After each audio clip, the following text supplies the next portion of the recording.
So you've been traveling since you were 15 and you've been to 15 different countries.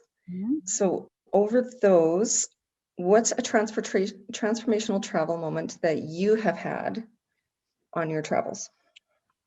Wow. Oh boy. So many in each One. one. I know it's hard because each one just has this experience.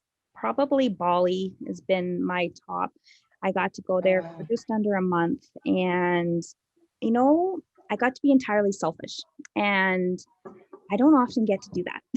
So Mm-hmm. I got to hang up like all my hats, my businesswoman, my agent, my mom, spouse, supporter, friend, all those things. And I just got to be there and just be. And Mm-hmm. I visited temples and homes of locals and just got to truly connect to not only locals, but me, my higher power. And I just felt such a deep appreciation for honestly how spoiled, lucky, and privileged I live in North America. And Mm-hmm. I visit the country and I look, and in my eyes, it feels like poverty. Like there's literally, as we're driving, a man bathing in the rainwater gutter along the streets. But what was profound to me, I was like, oh my God, look at that. Like, and people's beds are literally like a slab of concrete or a wood pallet.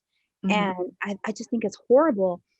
And they think they're the most luckiest people and the most fortunate people in the entire world. So, it's just Mm-hmm. really hit me that it's all a matter of perspective. And I think one of the most profound things that stuck with me is that as we were driving, I had a driver taking us, and I like to talk to the drivers, the locals, and I said, you're so lucky. It was amazing. You had Julia Roberts come there and film Eat, Pray, Love. Like, how cool was that?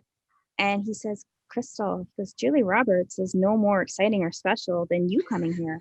We love all people, and all people are special, and we're just as blessed to have you. And it's just like, it just hit me because, yeah, we put certain people up on pedestals, but they just truly cherish and love everybody. And I felt so like spoiled, like just privileged.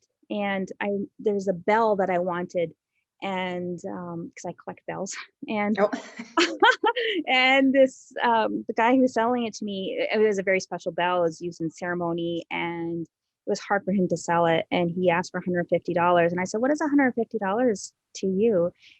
And it fed his family, it paid his rent, it provided fuel in his vehicle. It's how they could live for a month. And it's just so profound. So some people, and they're grateful for that. Like, they're grateful. So sometimes I feel like I have first world problems. So I'll put a lot of things into perspective.